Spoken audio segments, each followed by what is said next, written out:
So the UEFA Champions League game against Arsenal and Atletico Madrid, the second leg, is going to be taking place tomorrow. So we'll be looking first into the positive of the game Arsenal played against Fulham on Saturday and what they can take from there into this Champions League game. So let's break it down into three.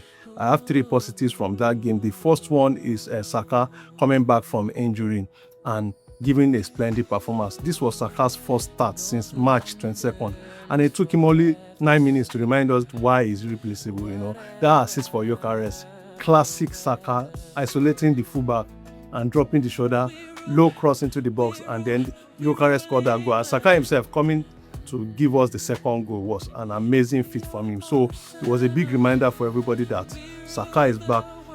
So the key here isn't just the goal contribution from Saka, it's the structure.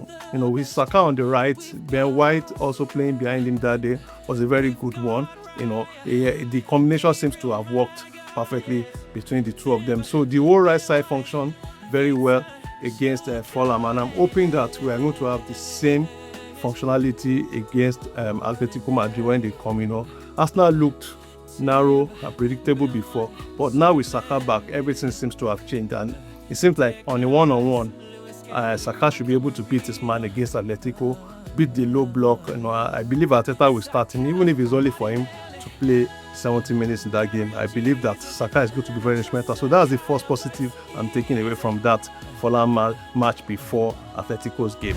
And the second positive we are taking away from that game is the fact that Arteta started Lewis Kelly and he paired him alongside Declan Rice. That pivot seems to have worked very well, even much better with Zubimendi when initially we were pairing Zubimendi and Rice together. So it was a real surprise against Fulham, but because everybody expected that Arteta will use Zubimendi as usual, but he used Skelly alongside Rice, giving the experience of Rice. So instead of Arteta to go for him, he went for the 18 years old, and it paid off greatly.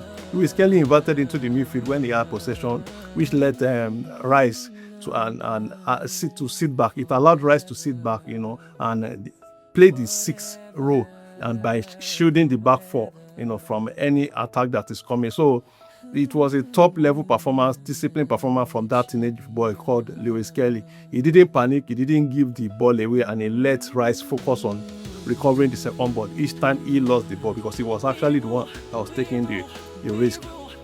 So that tells you everything about what Arteta, this kind of trust that Arteta seems to have in the ball. Even though people feel that he doesn't trust the ball enough, he seems to know when to bring me right. Zubimendi is the experienced head, but Lewis Kelly gives us a better ball progression and that calmness under pressure. So for Atletico's game that is coming, Lewis Kelly is going to be very massive. If Lewis Kelly can handle Koke and DePaul dropping deep, Arsenal will control the tempo.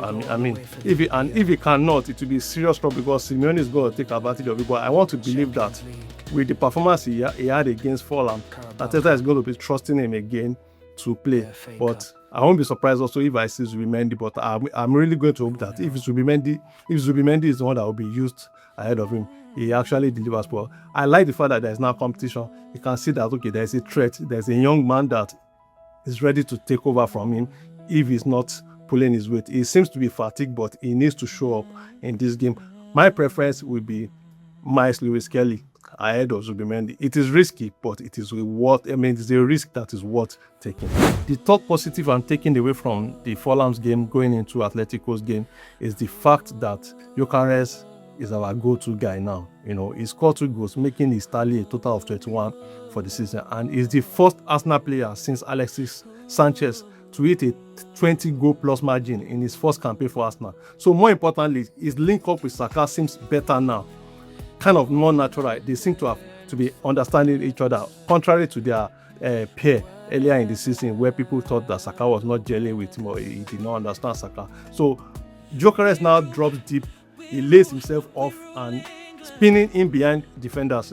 That's the kind of moment we missed in the first leg against Atletico with Havertz out now. Gyökeres is our focal point, and the game against Fulham proved that he doesn't need 60% possession to score.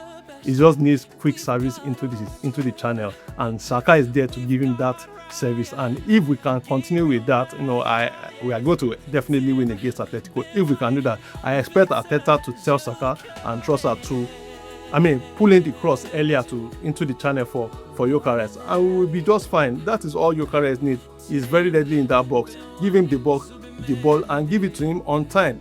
He will definitely score. That guy smells blood inside the box 18, and we need that very much against Atletico. So what should we expect from Arteta in the fixtures tomorrow? First, the formation should stay 4-2-3-1. No experiments again. Use Rice and Lewis Kelly in the midfield. Saka and Trossard on the wings.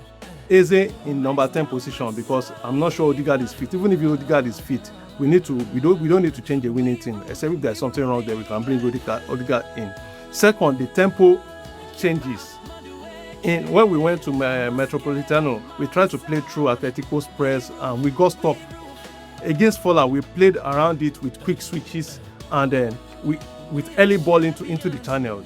That's what we need to do on Tuesday. That's what we need to do tomorrow. Get Saka on the one-on-one with their left wing. In the first 20 minutes, let him bombard them. Let us bombard Atletico. Force Atletico's fullback to turn and defend. That's how we have to play. Third, the right back decision to use Ben White against Fulham. He looked a bit shaky defensively, so I will go for Mosquera. I'll start Mosquera, maybe bring Ben White in if Mosquera seems to get tired out. Mosquera looks a bit solid more than Ben White currently. So I think Arteta should go for Mosquera. If I were Arteta, that's what I will do. So when Saka pushes against them, we attack from the right. When they attack us, we go and counter. It is really, really going to pay us, and I really hope that Arteta does this. I believe if he does this, we will actually get the result. The bottom line now is that the game against Fulham has shown us the blueprint. Simple structure. Saka on the right, Rice as the anchor, Lewis Kelly as the surprise package, Gyökeres as the finisher. If Arteta sticks to that and he doesn't overthink, Arsenal, I believe, should win 2-0 tomorrow and we'll be in the final. If he over-rotates again and like he did at Metropolitano when we went to play against Atletico away, we are heading for maybe 120 minutes and maybe a penalty. That is not what we want to see. Tuesday is about execution, is not about innovation. Play like we did against Fulham, especially in the first half at the Emirates, and the job will be done. Let me know what you feel about this, about Zubimendi getting benched ahead of Lewis Kelly. And I trust Lewis Kelly will do very well in the semi-final Champions League. And don't forget to subscribe to my channel on YouTube, across my social media, on Instagram. Don't forget to follow, comment, support me as I make this video. It will encourage me to keep doing more. Thank you.